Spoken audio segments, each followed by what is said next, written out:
Olá, nós estamos lendo o livro Comande Sua Manhã, de Cindy Trimm, capítulo 5, parte 1.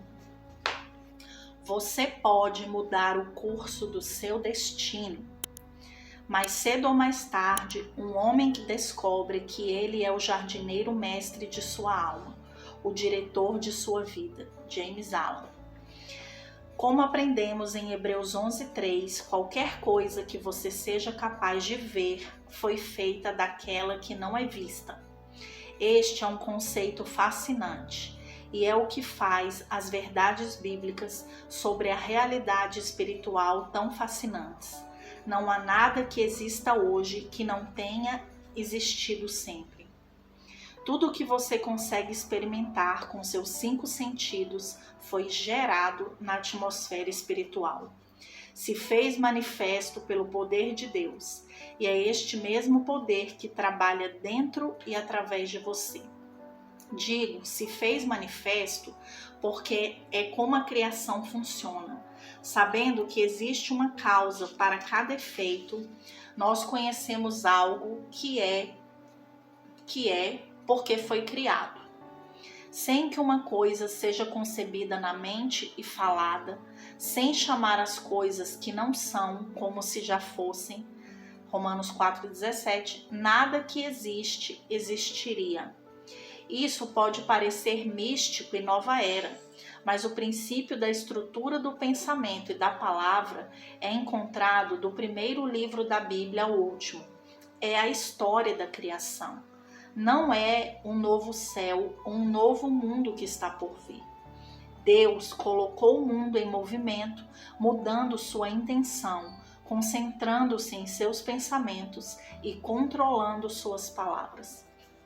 Ele deu forma ao que os físicos chamam de substância, a natureza essencial. Como o dicionário Webster diz, que inventa um mundo não visto, mudando a composição da energia pura com o poder de seus decretos e declarações. Deus não trouxe o mundo à existência do nada. Em vez disso, ele trouxe tudo à existência a partir da matéria que já existia dentro de si. Porque nele foram criadas todas as coisas que há nos céus e na terra, visíveis e invisíveis. Tudo foi criado por ele e para ele, e ele é antes de todas as coisas, e todas as coisas subsistem por ele. Colossenses 1, 16 e 17. A raiz do latim da palavra criação é literalmente trazer à existência. Através do poder de seus pensamentos e palavras, Deus trouxe à existência o que estava dentro do mundo físico. Portanto, em vez de pensar sobre o processo de criação como fazer alguma coisa do nada para o nosso benefício, devemos pensar nele como entrar em uma fonte inesgotável de energia na atmosfera espiritual e trazer à existência o que já imaginamos possível. Deus colocou o mundo em movimento, mudando sua intenção, concentrando-se em seus pensamentos e controlando suas palavras. Embora seja em menor extensão, nós criamos nosso universo pessoal da mesma forma. É forte, hein? A ciência da fé, subtítulo. Invisíveis a olho nu são as moléculas de hidrogênio e oxigênio, mas através de uma reação química, elas se tornam uma substância visível chamada água. O mesmo acontece com o sódio e cloreto, que juntos formam o sal de mesa. Neste campo químico ou físico, Deus coloca estes processos invisíveis em movimento na criação, para responder continuamente à sua palavra, para que formem substâncias visíveis a serem acrescentadas em nossa vida. Ele fez o mesmo na atmosfera espiritual. Em todo momento de cada dia nosso, estamos envolvidos por moléculas espirituais que são destinadas a responder aos nossos pensamentos e intenções, ou colocando mais espiritualmente a nossa fé para produzir milagres, como está na Escritura em João 5,4. E esta é a vitória que vence o mundo, a nossa fé. 1 João 5,4. Tudo o que você precisa para a vitória já existe, mas existe de outra forma. Já que a atmosfera espiritual é a atmosfera causal, então o seu milagre está sempre em movimento. Você só precisa que ele se manifeste em seu favor. No entanto, assim como você pode trazê-lo à existência com seus pensamentos e palavras cheios de fé, você pode também atrasá-lo ao falar de dúvidas, enfatizando a sua incredulidade. Isso é muito sério. Vamos olhar para o exemplo de Jesus, quando fez o milagre da multiplicação em Mateus 14, 19 a 20. E, tendo mandado que a multidão se assentasse sobre a erva, tomou os 5 pães e os 2 peixes, e erguendo os olhos ao céu, os abençoou, e partindo os pães, deu aos discípulos, e os discípulos à multidão. E comeram todos e saciaram-se, e levantaram dos pedaços que sobejaram 12 alcofas cheias. Jesus multiplicou os pães, falando e abençoando. Ele olhou para o céu e declarou uma bênção. O verbo abençoar aqui significa invocar a presença de Deus e infundir sua provisão em algo. Ele invocou a presença de Deus e os pães e peixes foram trazidos à existência ou se fizeram manifestos. Jesus afetou as moléculas espirituais o suficiente para fazer com que os pães e os peixes aparecessem milagrosamente, mas eles estavam na atmosfera espiritual o tempo todo. Próximo subtítulo: as promessas de Deus se realizam através de fé e perseverança. Em Daniel 10:12, lemos sobre o anjo que veio em resposta às palavras do profeta. Não temas, Daniel, porque desde o primeiro dia em que aplicaste o teu coração a compreender e a humilhar-te perante o teu Deus, são ouvidas as tuas palavras, e eu vim por causa das tuas palavras. Uau! Quando Daniel orou, Deus mandou a resposta imediatamente, mas haviam forças que a proibiam de se manifestar de forma imediata. Podemos ler no próximo verso a explicação do anjo pela demora. Mas o príncipe do reino da Pérsia me resistiu 21 dias. Verso 13. Assim como Daniel perseverou em oração, o anjo tinha perseverado em sua luta. Embora Daniel não tivesse visto nenhum sinal da resposta se manifestando durante todo o tempo, houve um movimento.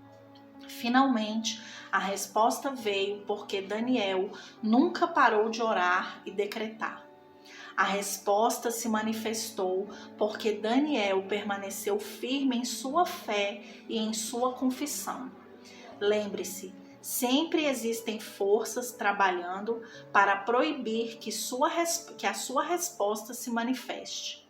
Se você não sabotar suas orações com pensamentos e palavras negativos, você finalmente verá com seus olhos a substância do que tem esperado, assim como Daniel fez. Você precisa entender que existem leis de incubação e de manifestação que governam seu milagre. Só porque um bebê está escondido dentro de sua mãe por 9 meses, não significa que ele não está lá. O embrião, uma vez concebido, deve passar por um período de incubação antes que a manifestação ocorra. Da mesma forma, uma semente fica enterrada no solo e pode passar semanas sem qualquer mudança aparente antes de germinar, e depois mais alguns meses para dar frutos.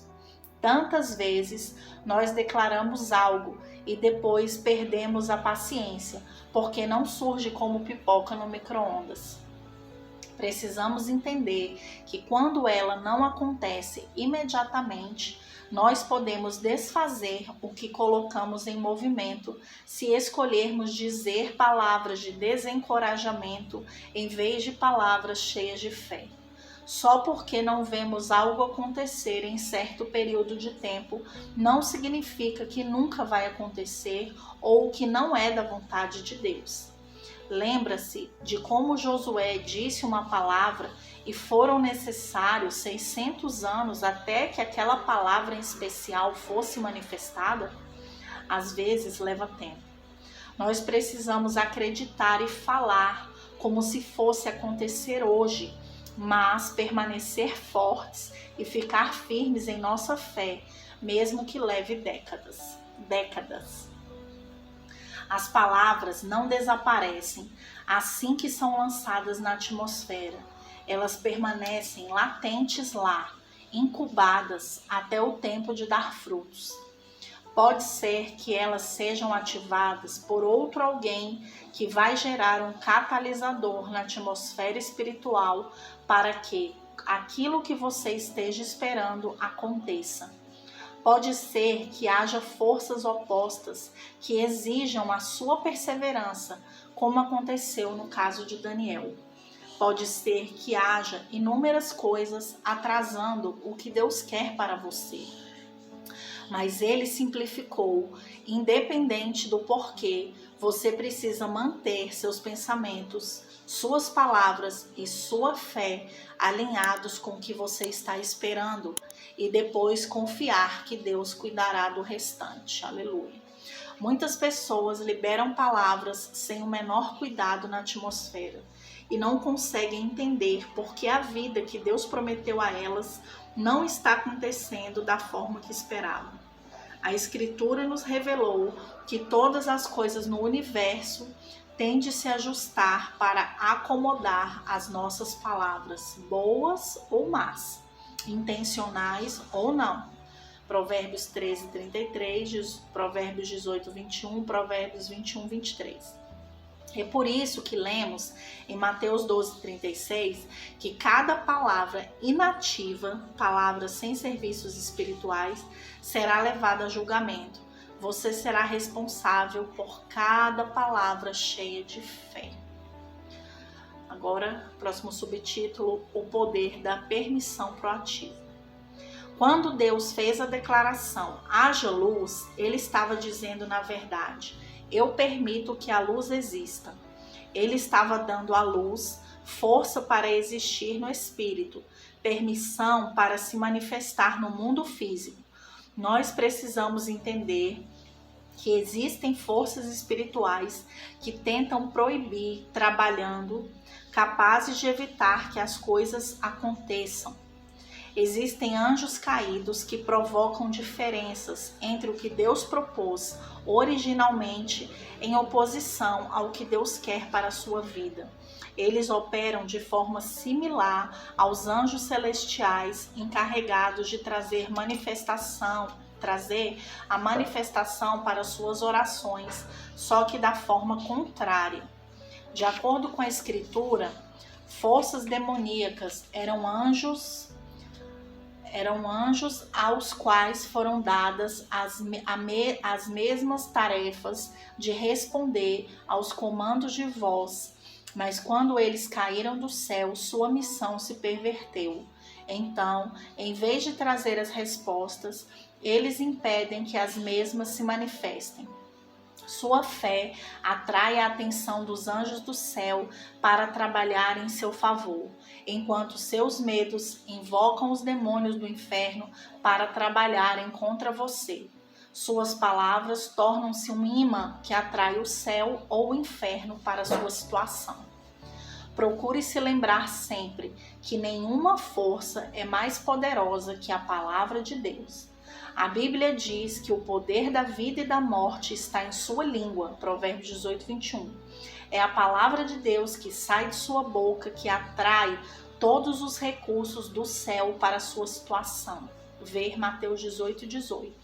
Em seu livro Viva uma Vida de Oração, Jennifer Kennedy Jin escreve: Em respostas às suas orações, forças espirituais são colocadas em movimento para trazer a vontade de Deus à Terra. A oração tem seu primeiro efeito na atmosfera espiritual. Quando o trabalho está terminado na atmosfera espiritual, a resposta é revelada na atmosfera material. John Wesley disse uma vez: parece que Deus é limitado por nossa vida de oração, que Ele não pode fazer nada pela humanidade a menos que alguém o peça. Na Bíblia, aprendemos que Deus não pode intervir no mundo a menos que alguém dê a permissão para que a resposta exista no mundo material. As respostas ficam no céu e são trancadas na atmosfera espiritual, até que haja uma pessoa capaz de sintonizar a frequência correta e haja como um canal para liberar a vontade de Deus na Terra.